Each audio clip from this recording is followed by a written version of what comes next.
आदरणीय साथीहरू नमस्कार।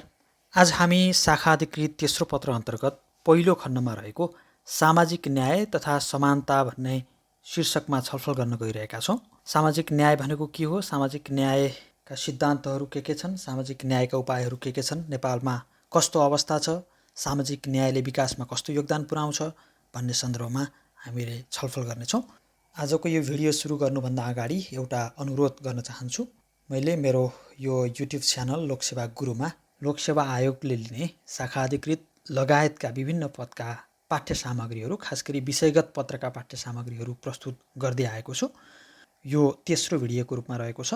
यस अगाडि मैले सामाजिक तथा सांस्कृतिक रूपान्तरणका विषयमा विभिन्न 2वटा भिडियोहरू प्रस्तुत गरिसकेको छु र ती भिडियोहरूलाई यहाँहरूले माया गर्नुभएको हुँदा म उत्साहित पनि बनेको छु र यो भिडियो पनि यहाँहरूले अन्तिमसम्म हेरिदिनु हुनेछ र मेरो युट्युब च्यानललाई लाइक सब्स्क्राइब गरिदिनु हुनेछ र मैले प्रस्तुत गरेका सामग्रीहरूको विषयमा यहाँहरूको आफ्नो अभिमतहरू पनि प्रकट गर्नुहुनेछ कमेन्ट मार्फत भन्ने आशा गरेको छु।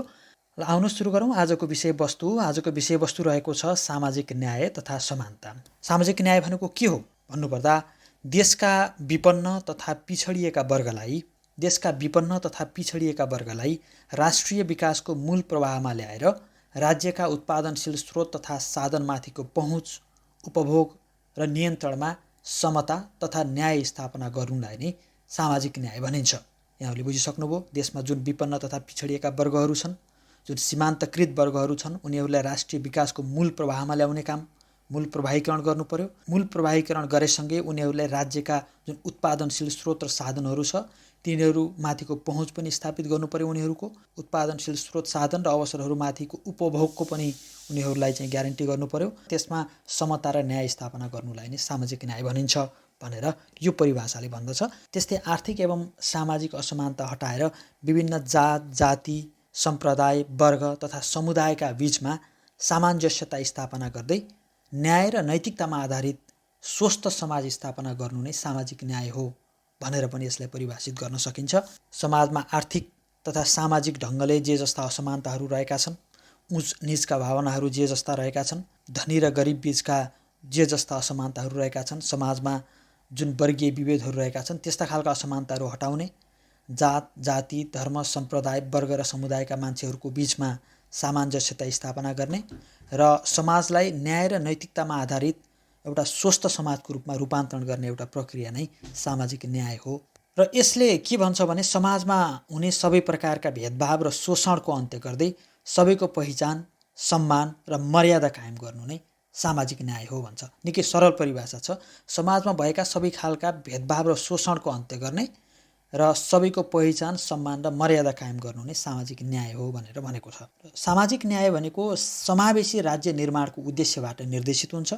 यो सारवान समानतामा आधारित हुन्छ। सामाजिक न्याय सारवान समानता भनेको केवल देखाउने अर्थात् नाम मात्रको समानता होइन। यसले समाजमा असमान स्थिति भएका मानिसहरू बीच असमान व्यवहार गर्नुपर्छ र उनीहरूलाई समता र न्याय प्रदान गर्नुपर्छ भन्ने यसको अवधारणा रहेको छ।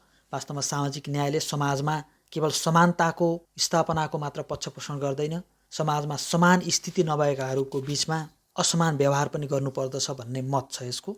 सामाजिक लाभहरू समान रूपले प्राप्त गर्न नसक्ने जुन समाजमा जुन सामाजिक लाभहरू हुन्छन्, आर्थिक सामाजिक लाभ र अवसरहरू जुन हुन्छ, ती लाभ र अवसरहरू प्राप्त गर्न पनि सक्षम नभएका मान्छेहरू, समुदायहरूको निम्ति त्यस्ता वर्ग, क्षेत्र, लिङ्ग समुदायहरू, वृद्धहरू जुन हुन्छ, अपाङ्गहरू हुन्छन्, अशक्तहरू हुन्छन्, तिनीहरूको निम्ति समतामूलक न्याय प्रदान गर्नु, उनीहरूको निम्ति सकारात्मक विभेदको माध्यमबाट, समतामूलक न्यायको माध्यमबाट उनीहरूलाई न्याय प्रदान गर्नु, सशक्तिकरण र विकास गर्नु र लाभ र अवसरको सुनिश्चितता गर्नु सामाजिक न्याय अन्तर्गत पर्दछ।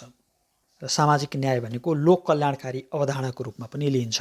अन्तर्राष्ट्रिय श्रम सङ्गठन आइएलओले पनि सामाजिक न्यायले परिभाषित गरेको छ। आइएलओका अनुसार purpose of human rights and means of universal and lasting peace भनेको छ।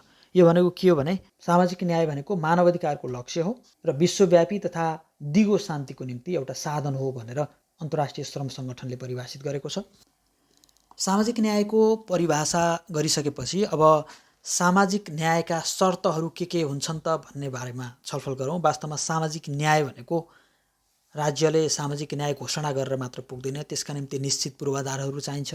त्यसका निम्ति सामाजिक न्याय प्राप्त गर्ने जुन जनताहरू हुन्छन् उनीहरूको पनि सशक्तिकरण विकास, उनीहरूकोमा पनि जनचेतना अभिवृद्धि, राज्यका पूर्वाधारहरूको निर्माण गर्नुपर्ने हुन्छ। त्यो प्रकारका संरचनाहरू, त्यो प्रकारका कार्यशैलीहरू अवलम्बन गर्नुपर्ने हुन्छ।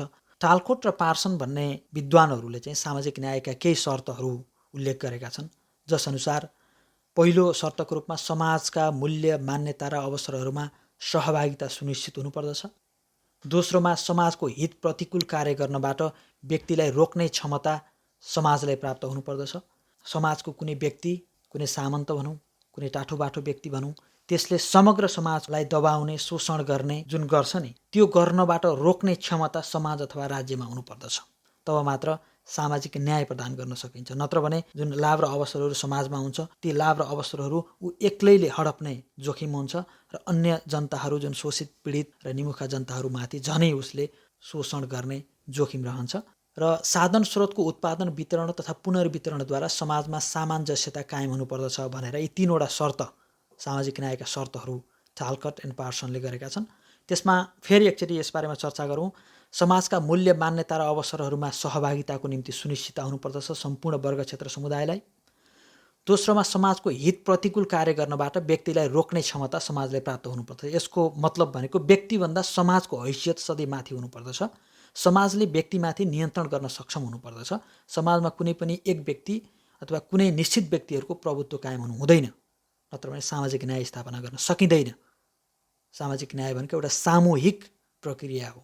र तेस्रो भनेको साधन स्रोतको उत्पादन, वितरण तथा पुनर्वितरणद्वारा समाजमा सामञ्जस्यता कायम गर्नुपर्दछ।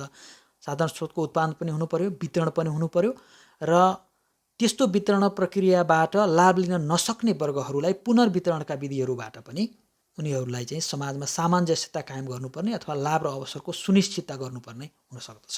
यी 3वटा शर्तहरू छन्। टालकट र पार्सनको यो शर्तहरूपछि अमर्त्य सेनले पनि सामाजिक न्याय अन्तर्गत केही शर्तहरू राखेका छन्। उनका अनुसार जनजीविका, जीवनस्तरमा वृद्धि, स्वतन्त्रता तथा समानता जस्ता पक्षहरू सामाजिक न्यायका शर्तका रूपमा रहन्छन् भन्ने अमर्त्य सेनको भनाइ छ। अर्थात् जनजीविका, जीवनस्तर वृद्धि, स्वतन्त्रता र समानता। जनजीविका, जीवनस्तर वृद्धि, स्वतन्त्रता र समानता सामाजिक न्यायका शर्तहरू हुन् भनेर अमर्त्य सेनले व्याख्या गरेका छन्। त्यसकारण यो समग्रमा भन्नुपर्दा सोसल जस्टिस भनेको के हो भन्नुपर्दा, social justice is equal to non discrimination plus positive discrimination plus equity plus benefit sharing भनेर यसरी पनि हामीले व्याख्या गर्न सक्छौँ। अर्थात् यसले हामीले नेपालीमा भन्नुपर्दा सामाजिक न्याय भनेको अविभेद, सकारात्मक विभेद, समता र लाभको बाँडफाँडको समग्रता हो भनेर भन्न सकिन्छ। त्यसकारण सामाजिक न्यायभित्र एउटा अविभेद, कसैलाई विभेद गर्नु भएन। दोस्रो सकारात्मक विभेद, सकारात्मक नतिजाको निम्ति समाजमा कमजोर वर्गहरूलाई केही सहुलियत प्रदान गर्नु पर्यो, सकारात्मक विभेद। तेस्रो समता, र चौथो भनेको लाभको हिस्सेदारी, लाभको बाँडफाँडबाट सामाजिक न्याय प्राप्त हुन सक्दछ।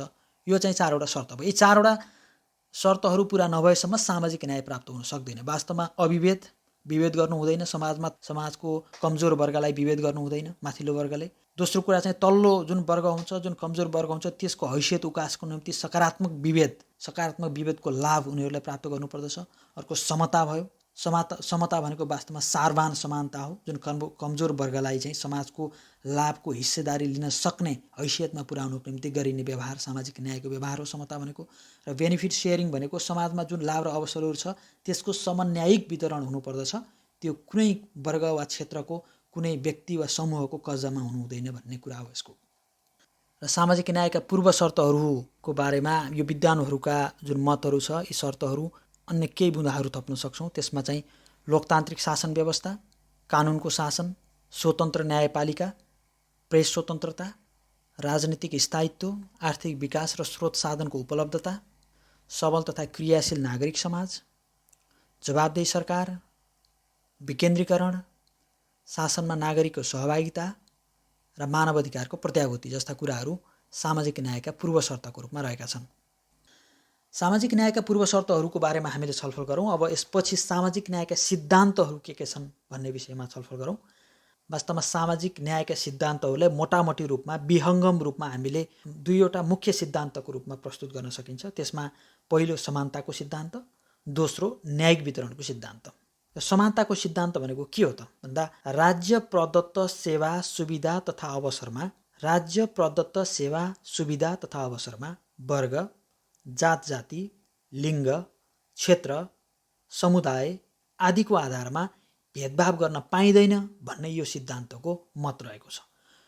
राज्यका सेवा सुविधा अवसरहरू जुन र लाभहरू जुन हुन्छन् तिनीहरूको प्राप्ति, उपयोग र वितरणमा चाहिँ वर्ग, जात जाति, लिङ्ग, क्षेत्र, समुदाय आदिको आधारमा भेदभाव गर्न पाइँदैन भन्ने यो सिद्धान्तको मत छ।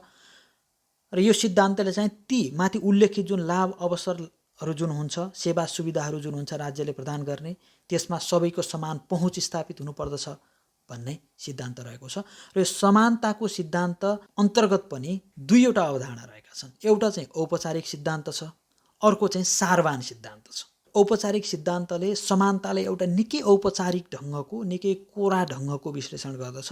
यो वास्तवमा निकै परम्परागत अवधारणा पनि हो र यसले चाहिँ कानुनको अगाडि समानताको वकालत गर्दछ, अर्थात् इक्वालिटी बिफोर ल भन्ने सिद्धान्त हो। यो कानुनको अगाडि सबै समान हुन्छन् भन्ने यो औपचारिक सिद्धान्तको मत छ। यसमा चाहिँ कानुनको प्रयोग तथा व्यवहारमा विभेद गर्नु हुँदैन भन्ने चाहिँ यसको मत छ। र अवसर प्रयोगका लागि सबै समान रूपमा सक्षम हुन्छन् भन्ने मान्यता छ। यसले चाहिँ समाजमा उच्च नीच हुन्छ, माथिल्लो र तल्लो वर्ग हुन्छ, तल्लो वर्ग कमजोर हुन्छ, उसले चाहिँ दिएका लाभ र अवसरहरू राज्यले दिए पनि उसले चाहिँ उपयोग गर्न सक्दैन भन्ने यसले चाहिँ कल्पना गर्दैन। समाजमा सबै सक्षम हुन्छन्, राज्यले लाभ र अवसर दिने हो भने सबैले समान रूपमा उपयोग गर्छन् भन्ने चाहिँ औपचारिक सिद्धान्तको मत रहेको छ। त्यसपछि सारवान सिद्धान्त भन्ने छ। सारवान सिद्धान्तको बारेमा हामीले माथि पनि अलिकति चर्चा गऱ्यौँ। यो चाहिँ सब्सटेन्सिभ एप्रोच पनि हो। यो सारवान सिद्धान्त भनेको यो वस्तुपरक अवधारणा हो। यो वास्तवमा यो प्लुरालिस्ट अप्रोच पनि हो, यो बहुलतावादी सिद्धान्त पनि हो। यसले के एक प्रकारको मान्यता राख्छ भने समाज एकनासको छैन। समाज भनेको बहुलतामा आधारित समाज छ।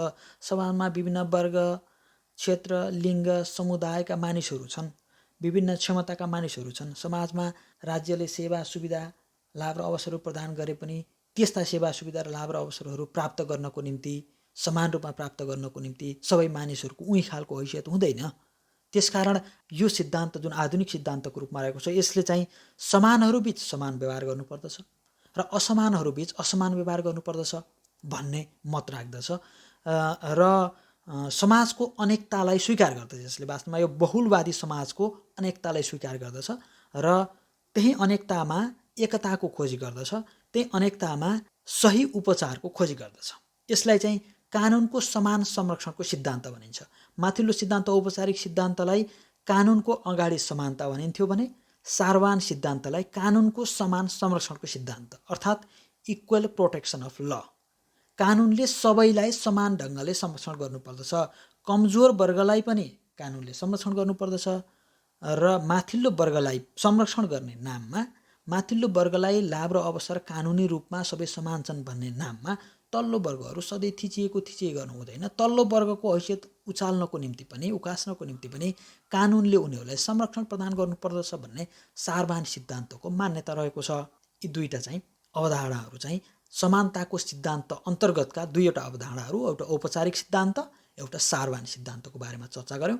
अब यो समानताको सिद्धान्तपछि दोस्रो सामाजिक न्यायको सिद्धान्तको रूपमा न्यायिक वितरणको सिद्धान्त रहेको छ। र यो न्यायिक वितरणको सिद्धान्तले वास्तवमा के भन्छ भने सामाजिक न्याय भनेको वस्तुतः वितरणात्मक न्यायको विधि अर्थात् प्रक्रिया हो भन्दछ र सामाजिक न्यायले चाहिँ राज्यका स्रोत, साधन, लाभ र अवसरको समन्यायिक वितरण गर्दछ भन्ने यो सिद्धान्तको अवधारणा रहेको छ। यस अन्तर्गत पनि तीनवटा अवधारणा छन्। एउटा वितरणात्मक न्याय। वितरणात्मक न्याय भनेको राज्यका स्रोत, साधन, लाभ र अवसरहरू समान ढङ्गले वितरण गर्नु। राज्यले जे जस्ता अवसरहरू ल्याएको छ, जस्तै राज्यले लोकसेवा आयोगले कुनै विज्ञापन खुलायो भने सबैलाई खुला प्रतिस्पर्धाको निम्ति सम्पूर्णलाई खुल्ला गरिदिनु, विज्ञापन गरिदिनु, कसैलाई पनि आरक्षण नगर्नु, सकारात्मक विभेद नगर्नु। सबै लाभ र अवसरहरू जे छन्, राज्यका आर्थिक लाभहरू हुन सक्छन्, राज्यका सांस्कृतिक लाभहरू हुन सक्छन्, अवसरहरू हुन सक्छन्, त्यसको निम्ति सम्पूर्णलाई प्रतिस्पर्धा गर, लाभ ल्याऊ भनेर छोडिदिनु वितरणात्मक न्याय हो। अर्को पुनर्वितरणात्मक न्याय भनेको एकचोटि वितरण गर्यो तर त्यो चाहिँ के छ भने त्यो टाठाबाठा वर्गहरूले मात्रै त्यो पाए र कमजोर वर्गहरू कमजोरीमै रहे भनेपछि जुन समाजको जुन बलियो वर्ग छ जसले धेरै लाभ र अवसरहरू लिएको छ, धेरै आय आर्जन गरेको छ, तिनीहरूबाट सदियौँदेखि लाभ र अवसरहरू लिइरहेको वर्गबाट लाभ र अवसरको केही हिस्सा चाहिँ राज्यले लिने र त्यो चाहिँ कमजोर वर्गहरूलाई वितरण गर्ने कुरा छ। यो चाहिँ पुनर्वितरणकारी न्याय हो। र अर्को संरक्षणात्मक न्याय भनेको सदियौँदेखि थिचोमिचो दमन विभेद सहेका वर्गहरूलाई राज्यले संरक्षण गर्नुपर्दछ विभिन्न विधिहरूबाट भन्ने यो चाहिँ संरक्षणात्मक न्यायको रूपमा रहेको छ।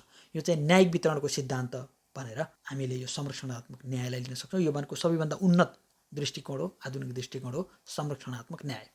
सामाजिक न्यायका सिद्धान्तहरूको बारेमा हामीले एउटा समानताको सिद्धान्त र अर्को न्यायिक वितरणको सिद्धान्तको बारेमा कुरा गऱ्यौँ। समानताको सिद्धान्त अन्तर्गत औपचारिक सिद्धान्त र सारवान सिद्धान्त र न्यायिक वितरणको सिद्धान्त अन्तर्गत वितरणात्मक न्याय, पुनर्वितरणात्मक न्याय र संरक्षणात्मक न्यायको बारेमा हामीले छलफल गऱ्यौँ। न्यायिक वितरणको सिद्धान्त अन्तर्गत अवधारणाहरू यिनीहरूलाई हामीले सामाजिक न्यायका दृष्टिकोण अर्थात् एप्रोचको रूपमा पनि व्याख्या गर्न सक्छौँ र यिनीहरूमा अब हामीले अझै व्याख्यात्मक ढङ्गले अगाडि बढौँ। वितरणकारी न्याय भनेको के हो त भन्ने बारेमा छलफल गरौँ। वितरणकारी न्याय भनेको के हो भने यो समानतामा आधारित सामाजिक न्यायको दृष्टिकोण हो। हामीले माथि पनि कुरा गऱ्यौँ, यो एक प्रकारले यो वितरणकारी न्याय भनेको औपचारिक न्यायमा आधारित हुन्छ भनेर पनि भन्न सकिन्छ। यो चाहिँ समानतामा आधारित हो। राज्यका साधन स्रोत र अवसरलाई सबै वर्ग तथा क्षेत्र र समुदायमा समान रूपले वितरण गरिन्छ। यसमा चाहिँ राज्यबाट प्रदान गरिने जुन सेवा सुविधाहरू हुन्छ त्यसको वितरणमा चाहिँ विभेद गरिँदैन र सेवा र अवसरमा चाहिँ सबैको समान पहुँच कायम गरिन्छ। हामीले जुन अगाडि कुरा गऱ्यौँ सेवा सुविधा लाभ अवसर, त्यो जुन उदाहरणहरू कस्ता कस्ता हुन्छन् भन्ने सन्दर्भमा राजनीतिक प्रतिनिधित्वको मामिला हुनसक्छ, प्रशासनिक जिम्मेवारीको कुरा हुनसक्छ, आर्थिक उपलब्धिको बाँडफाँडको कुरा हुनसक्छ, शासनमा सहभागिताको कुरा हुनसक्छ र पहिचानसहितको सामाजिक सम्मानको कुरा पनि हुनसक्छ। यो विषयमा सबै नागरिकको बराबर र समानुपातिक हिस्सेदारी रहन्छ भन्ने वितरणकारी न्यायले भन्छ। सामान्य कानुनको प्रयोगमा राज्यले विभेद गर्दैन, सबैको पहिचान सम्मान र भूमिका स्थापित गर्दछ र जातीय भाषिक तथा लैङ्गिक लगायतका आधारमा विभेद गरिँदैन कसैलाई पनि। र शासन प्रणालीमा सबैले सहभागी हुन पाउँछन्, प्रतिस्पर्धा गर्न पाउँछन्। प्रतिस्पर्धा गर्न नपाउने भन्ने छैन, राज्यले अवसर सबैलाई दिएको हुन्छ, सक्नेले प्रतिस्पर्धा गर्दछ भन्ने यसको मत रहेको छ। कसैलाई विभेद गर्नु हुँदैन राज्यमा भन्ने चाहिँ यो वितरणकारी न्यायको दृष्टिकोणको मान्यता रहेको छ। र दोस्रो चाहिँ पुनर्वितरणकारी न्याय भनेको समतामा आधारित न्याय हो। माथिल्लो समानतामा आधारित न्याय, यो पुनर्वितरणकारी न्याय भनेको समतामा आधारित न्याय हो। राज्यका साधन स्रोतहरू हुने खाने वर्गबाट विपन्न वर्गमा कानुनी रूपमा सार्ने प्रक्रिया। हुने खाने वर्गहरूबाट जुन साधन स्रोत लाभ अवसरहरू जे जस्ता छन् तिनीहरू चाहिँ हुँदा खाने वर्गहरू अर्थात् विपन्न वर्गहरूमा कानुन बनाएर नै सार्ने प्रक्रिया हो। वास्तवमा यसले के भन्छ भने समानतामा आधारित न्यायले वास्तविक समानता स्थापित हुन सक्दैन। सबैलाई समान व्यवहार गरेर मात्र हुँदैन। हामीले अगाडि पनि चर्चा गरिसक्यौँ, समाजमा सबै समान त छैन, समाजको अनेकतालाई स्वीकार गर्नै पर्छ। समानतामा आधारित न्याय तब मात्र सम्भव हुन्छ जब सबै मानिस चाहिँ समान बन्दछन्, उनीहरू सबै मानिसको क्षमता समान बन्दछ, दक्षता शारीरिक सबलता र पहुँचयोग्य जबसम्म सबै मानिसहरू हुन्छन् समान रूपले तब मात्र समानतामा आधारित न्याय सम्भव हुन्छ। असमान अवस्थाको मानिसहरूलाई समान अवसर प्रदान गर्दा असमानता झनै बढ्दछ भन्ने चाहिँ यो मान्यताले भन्दछ। समाजमा रहेका कमजोर वर्गहरू विभिन्न हुन्छ, जस्तै आर्थिक सामाजिक रूपले पछि परेका वर्गहरू हुन सक्छन्, न्यून आय स्तर भएका गरिब अशिक्षितहरू, किसान र मजदुरहरू हुन्छन्, महिला, अल्पसङ्ख्यकहरू, ज्येष्ठ नागरिकहरू, बालबालिकाहरू हुन्छन्। यी सम्पूर्ण मानिसहरू त के हो भने सबै तपाईँले समान अवसर दिए पनि राज्यले समाजमा अवसरहरू छरे पनि यी वर्गहरूले चाहिँ जुन माथिल्लो पुरुषहरू, सक्षमहरू, सपाङ्गहरू, शिक्षितहरू, धनी वर्गहरू, माथिल्लो जातका वर्गहरू जसरी उनीहरूले त्यो टप्प त्यो अवसरहरूलाई जुन क्याच गर्न सक्छन्, उनीहरूको जुन पहुँच हुन्छ, जुन क्षमता हुन्छ, उनीहरूले सम्पूर्ण त्यो लाभ र अवसरमा कब्जा गर्ने सम्भावना हुन्छ। त्यही भएर यी जुन कमजोर वर्गहरू छन् तिनीहरूलाई पनि शासन प्रणालीको मूलधारमा ल्याउने, तिनीहरूलाई सशक्तिकरण गर्ने र अवसर प्रदान गर्ने कार्य, जुन त्यो राज्यले जुन अवसर हुन्छ त्यो टाठाबाठालाई मात्र नगर्ने, त्यसमा पनि यी वर्गहरूको सशक्तिकरण गर्दै यी वर्गहरूलाई पनि लाभ र अवसरको प्राप्तिको सुनिश्चित गर्नु पर्यो। यसका लागि चाहिँ विभिन्न कार्यक्रमहरू राज्यले तय गर्न सक्छ। आरक्षण, लक्षित कार्यक्रम, सेवा विशेष छुट हुन सक्दछ, सामाजिक सुरक्षा कार्यक्रम आदि चाहिँ लागू गरेर राज्यले चाहिँ पुनर्वितरणकारी न्याय गर्न सक्छ। त्यस्तै समाजका हुने खाने वर्गहरूमा रहेको स्रोत साधन चाहिँ कानुनी ढङ्गले नै विपन्न वर्गमा सार्नको निम्ति प्रगतिशील कर प्रणाली, हदबन्दी लगाउने कुराहरू भए, वैज्ञानिक भूमि सुधार आदि विधिहरू पनि राज्यले अवलम्बन गर्न सक्दछ। कुनै व्यक्तिसँग धेरै सम्पत्ति थुप्रिने, धेरै नगद पनि थुप्रिने, धेरै जग्गा जमिनहरू पनि थुप्रिने हुन सक्दछ। त्यसबाट उनीहरूले कर लगाएर, जग्गा जमिनमा हदबन्दी लगाएर, वैज्ञानिक भूमि सुधार गरेर कमजोर वर्गहरू जुन हुन्छ, गरिब वर्गहरू हुन्छ, जुन चाहिँ सुकुम्बासी वर्गहरू हुन्छ र अरू चाहिँ जुन सामाजिक सुरक्षा प्रदान गर्नुपर्ने वर्गहरू हुन्छ, तिनीहरूलाई चाहिँ आर्थिक लाभहरू प्रदान गर्ने, उनीहरूको निम्ति घाँस कपासको प्रबन्ध गर्ने, शिक्षा स्वास्थ्य रोजगारीको राज्यले ग्यारेन्टी गर्नुपर्दछ। यो चाहिँ पुनर्वितरणकारी न्याय भयो। अर्को चाहिँ उपचारात्मक अर्थात् सुधारात्मक न्याय पनि हुन्छ। यो भनेको अवसर तथा व्यवहारको असमान वितरण भएको अवस्थामा न्यायपालिकाले उपचार दिन सक्दछ। जस्तै विगतमा पनि हाम्रो सर्वोच्च अदालतले विभिन्न खालको उपचारात्मक अर्थात् सुधारात्मक न्याय प्रदान गरेको छ। जस्तै तेस्रो लिङ्गलाई नागरिकता प्रदान गर्ने कुरा, आमाको नामबाट नागरिकता प्रदान गर्न अदालतले दिएका विभिन्न आदेशहरू छन्। यो चाहिँ उपचारात्मक अर्थात् सुधारात्मक न्यायको कुरा भयो। यसमा चाहिँ वितरणकारी न्याय पनि प्रभावकारी नभएका तथा राज्यले वितरणकारी न्याय प्रदान गर्ने दायित्व पनि पुरा नगरेको अवस्थामा चाहिँ न्यायपालिकाले सामाजिक न्यायको संरक्षकको रूपमा भूमिका निर्वाह गर्दछ र उपचारात्मक अर्थात् सुधारात्मक न्याय प्रदान गर्दछ भन्ने कुरा भयो। यो चाहिँ खासमा जुन राज्यको कार्यकारी निकायले जनताहरूलाई वितरणकारी अर्थात् पुनर्वितरणकारी न्यायबाट पनि न्याय प्रदान गर्न नसकेमा जनताहरूले अदालतबाट उपचारात्मक अर्थात् सुधारात्मक न्याय पनि प्राप्त गर्न सक्दछन्। त्यो भनेको सामाजिक न्यायको अर्को एउटा अप्रोच हो। अर्को चाहिँ संरक्षित न्याय भनेको छ। संरक्षित न्याय भनेको अत्यन्तै सीमान्तकृत समुदायलाई राज्यले विशेष कार्यक्रमका माध्यमबाट संरक्षण दिन्छ। समाजका विपन्न, पछि पारिएका, कमजोर तथा सीमान्तकृत वर्गलाई संरक्षण गर्दछ यसले। यसमा चाहिँ लोपोन्मुख समुदायले भत्ता दिने, सुविधा, बसोबासको संरक्षण गर्ने, त्यस्तै द्वन्द्व प्रभावित तथा शहीद परिवारको संरक्षण गर्ने कुराहरू यो संरक्षित न्याय, यो प्रोटेक्टिभ जस्टिस हो। यो भनेको अत्यन्तै सीमान्तकृत र जोखिममा परेका वर्गलाई गरिने विशेष कार्यक्रम, विशेष संरक्षण हो संरक्षित न्याय। र अर्को छ पुनर्स्थापित न्याय, रिस्टोरेटिभ जस्टिस भन्ने कुरा छ। यसमा चाहिँ विस्थापित तथा सीमान्तकृत वर्ग तथा समुदायको हक अधिकारको पुनर्स्थापना गर्नु, राज्यका न्यूनतम हक प्रचलन गराउनु, विस्थापित तथा सीमान्तकृत वर्ग तथा समुदायको हक अधिकारको पुनर्स्थापना गर्नु नै पुनर्स्थापित न्याय हो। जुन वर्ग, क्षेत्र र समुदायको हक अधिकार खोसियो, जो विभेदमा परे, जसले न्याय पाउन सकेनन्, विस्थापित हुन सक्दछन् विभिन्न कारणले, द्वन्द्वका कारण लगायतका कारणले, अर्थात् सीमान्तकृत वर्ग हुनसक्छ, दलित हुन सक्दछ। यी वर्गहरूलाई चाहिँ राज्यका न्यूनतम हक प्रचलन गराउनु र क्षतिपूर्तिको व्यवस्था गर्नु, विभेदका कारण उत्पीडनमा परेका वर्ग तथा समुदायलाई विभेद र शोषणबाट मुक्त गराउनु, समानता, समता तथा सशक्तिकरणको प्रत्याभूति गराउने कुरा हो यो पुनर्स्थापित न्याय भनेको। यसमा चाहिँ दलित समुदायमाथि रहेको छुवाछुत तथा सार्वजनिक वस्तु तथा सेवामाथिको निषेधको अन्त्य गर्नुपर्दछ। जस्तै सामाजिक शोषणयुक्त विभिन्न सम्बन्धहरू हुन्छन्, जस्तै हली प्रथा, कमैया प्रथा, कमलरी प्रथा आदिको चाहिँ अन्त्य गर्ने र त्यस्ता शोषणमा परेकाहरूको मुक्ति तथा पुनर्स्थापना गर्नु, छाउपडी, बोक्सी आदि प्रथाको अन्त्य गर्नु र पीडित र शोषित महिलाको मुक्ति र पुनर्स्थापना जस्ता कुराहरू पुनर्स्थापित न्यायमा पर्दछन्।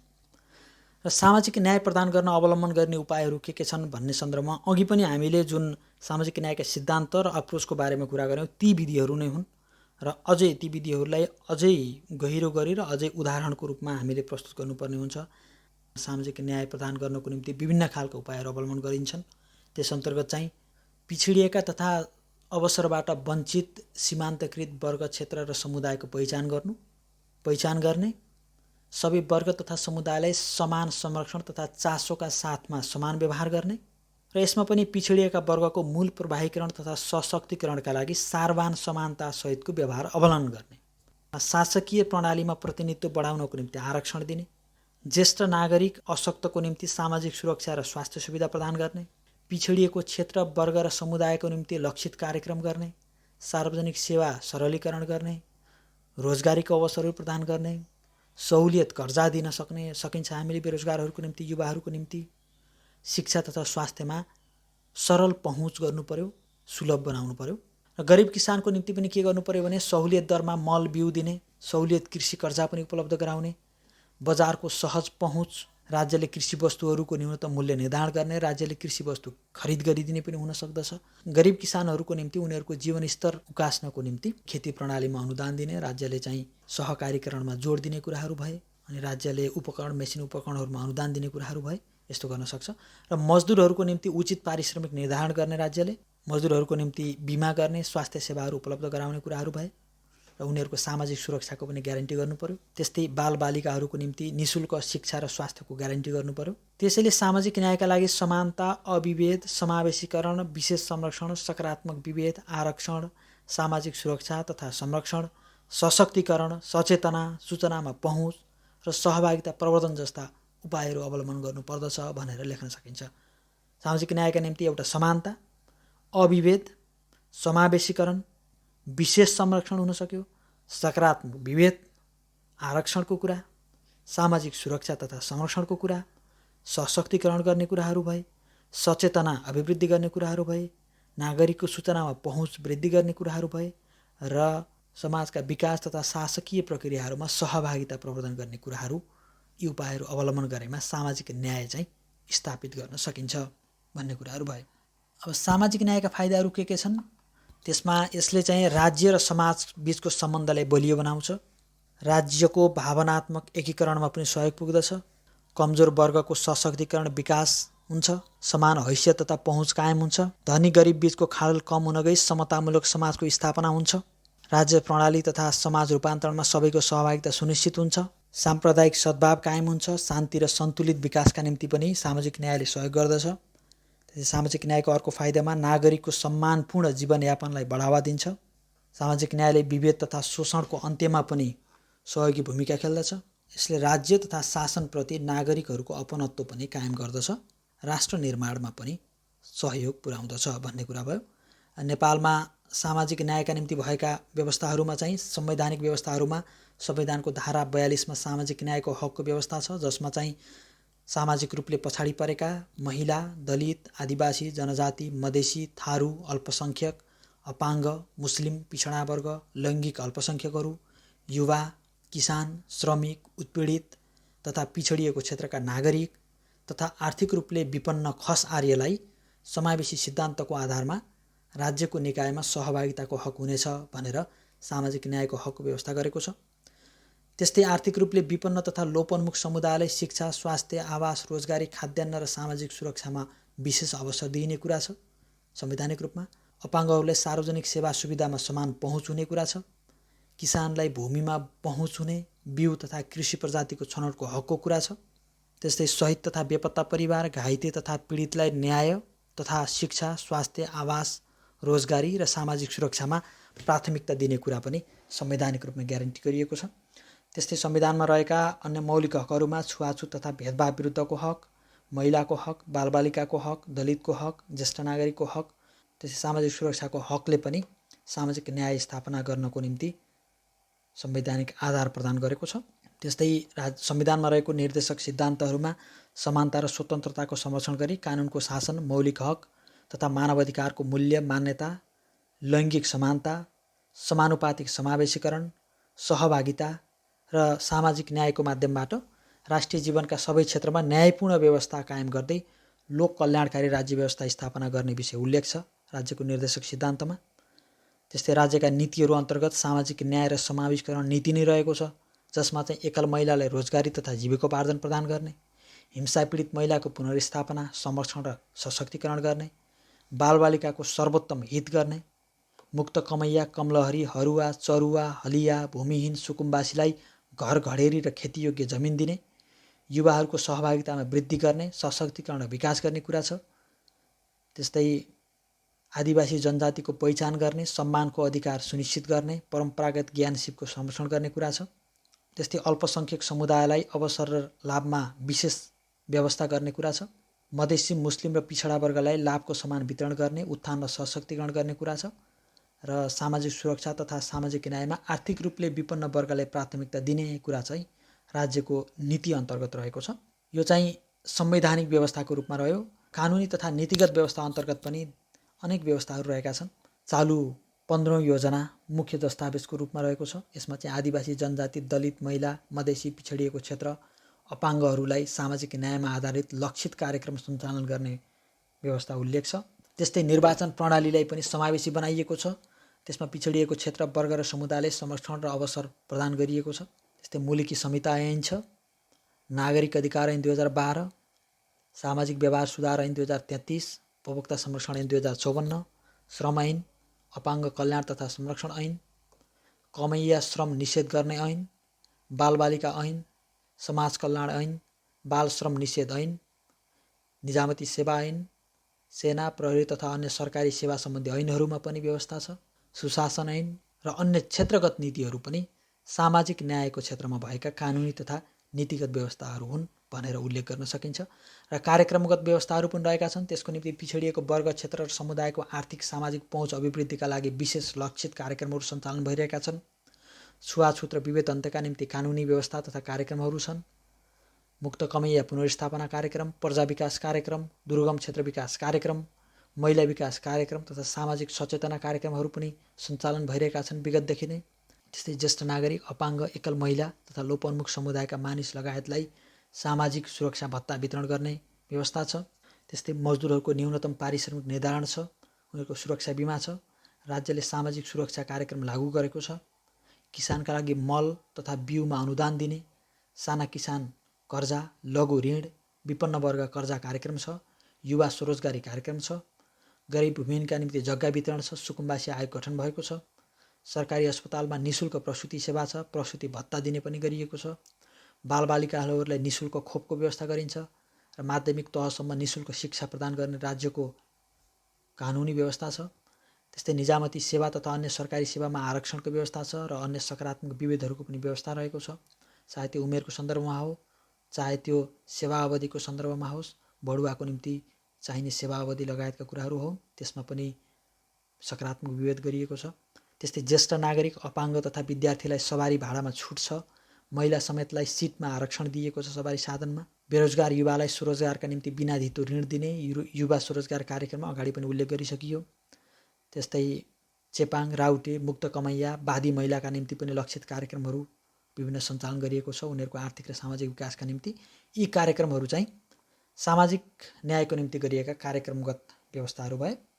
अब सामाजिक न्याय किन आवश्यक छ भन्ने बारेमा कुरा गरौँ। अगाडि पनि चर्चा गरिसकियो। सामाजिक न्याय चाहिँ समाजमा सारवान समानता कायम गर्नको निम्ति आवश्यक छ।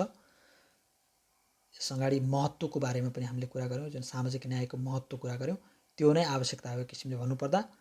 वास्तवमा त्यसमा थप गर्दाखेरि चाहिँ आधारभूत मानव अधिकारको संरक्षण, सम्वर्धन र प्रवर्धन गर्नको निम्ति, मानिसको सम्मानपूर्वक बाँच्न पाउने अधिकारको सुनिश्चितताको निम्ति, लैङ्गिक समानता तथा सशक्तिकरणका निम्ति, जोखिममा परेको तथा कमजोर वर्गको संरक्षणका लागि, हिंसा तथा विभेदको अन्त्यको निम्ति, समावेशीकरणको सिद्धान्तको कार्यान्वयन गर्नको निम्ति र राष्ट्रका स्रोत तथा अवसरको समन्वयिक वितरण र स्रोत साधनको सदुपयोग मार्फत विकासको लक्ष्य हासिल गर्नको निम्ति चाहिँ सामाजिक न्याय आवश्यक छ भनेर लेख्नुहोला।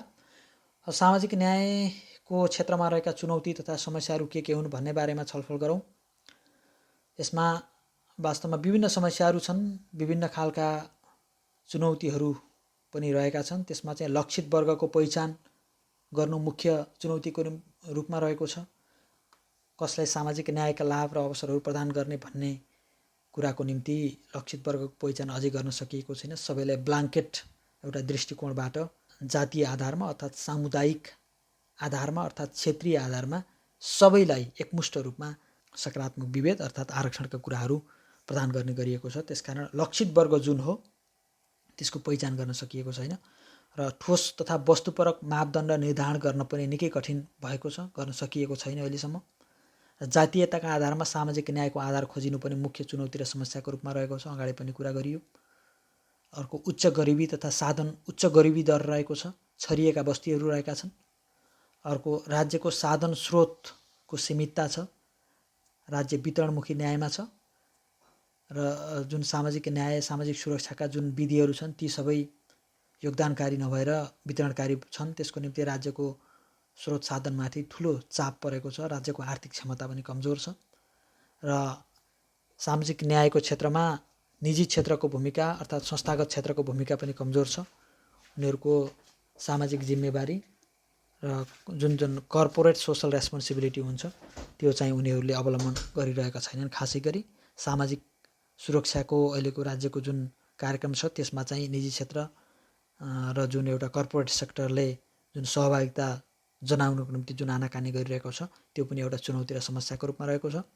अर्को योग्यता प्रणालीको पक्ष जोखिममा पर्ने खतरा पनि छ। जुन सामाजिक न्याय कायम गर्नको निम्ति भन्दै जुन आरक्षण सकारात्मक विभेदका विधिहरू अवलम्बन गरिएको छ निजामती सेवा लगायत विभिन्न सरकारी सेवाहरूमा, त्यसले चाहिँ योग्यता प्रणालीलाई पनि जोखिममा पार्न सक्छ भनेर, प्रतिभा पलायनलाई पनि बढाउन सक्दछ भन्ने माथिल्लो जात भएकै आधारमा उनीहरू गरिब भए पनि अवसर नपाउने जुन एउटा अवस्था छ त्यसले चाहिँ उनीहरूमा नैराश्यता उत्पन्न गर्न सक्ने र यसले योग्यता प्रणालीमा पनि जोखिममा पार्न सक्ने, सेवा प्रवाहमा पनि समस्या पैदा गर्न सक्ने खतरा रहेको छ। यो चाहिँ चुनौती र समस्याको रूपमा रहेको छ।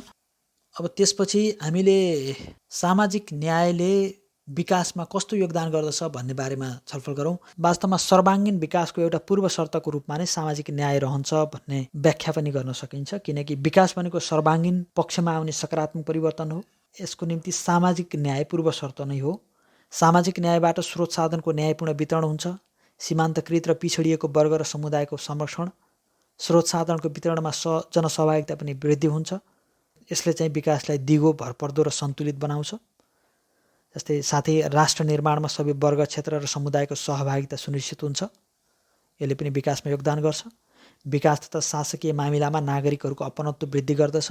सहभागितामा आधारित दिगो विकासलाई यसले टेवा पुर्याउँदछ सामाजिक न्यायले। यसले चाहिँ सामाजिक विवाद, द्वन्द्व र हिंसाको अन्त्य हुन्छ।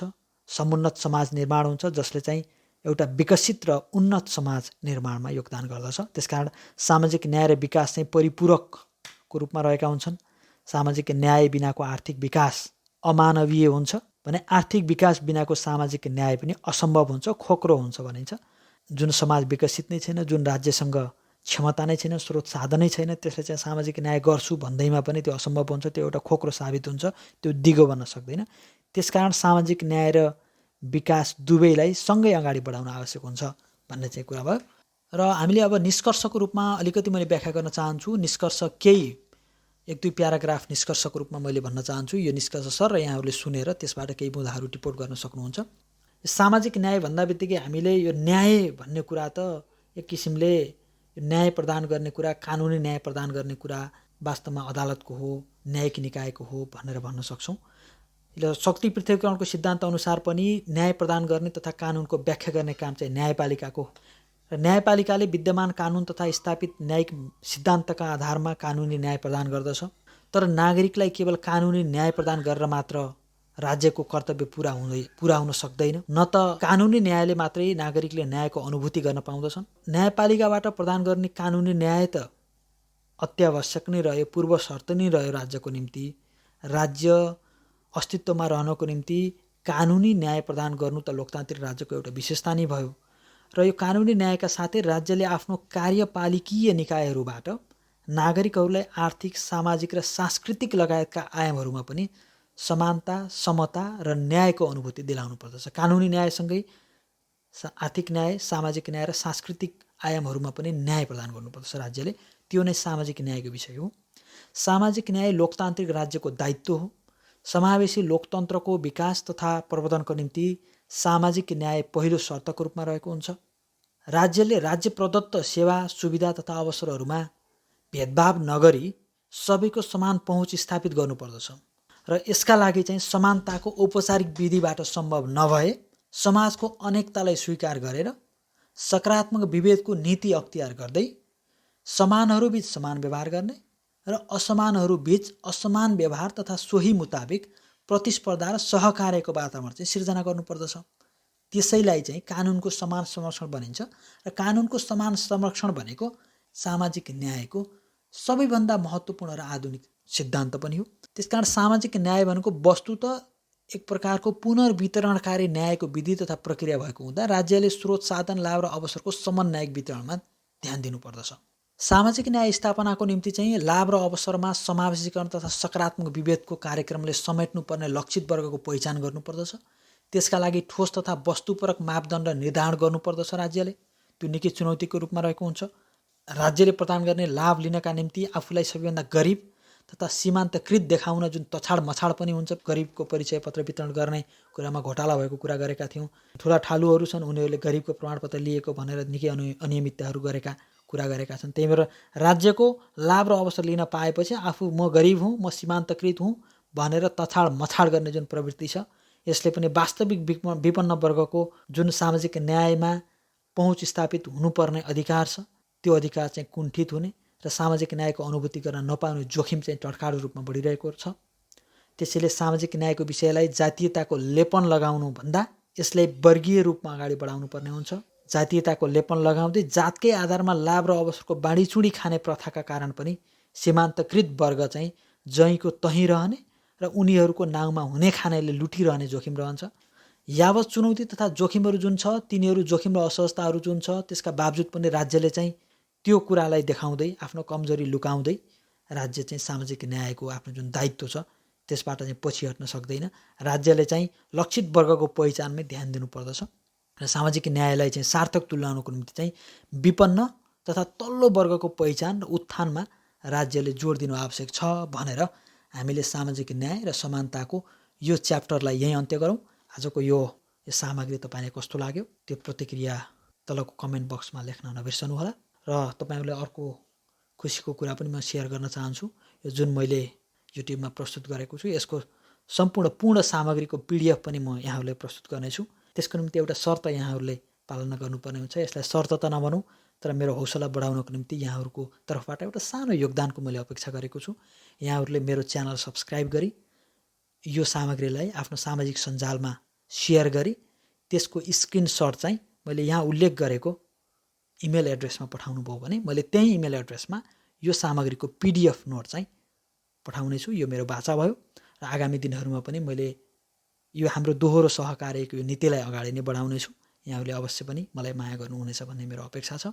यो भिडियो अन्त्यसम्म हेरिदिनु भएकोमा यहाँहरूलाई धेरै धेरै धन्यवाद दिन चाहन्छु। पुनः एकपटक मेरो च्यानल सब्सक्राइब गरिदिनु हुन यहाँहरूलाई अनुरोध गर्दै फेरि अर्को भिडियोमा भेट्ने बाचा गर्दै बिदा चाहन्छु। नमस्कार।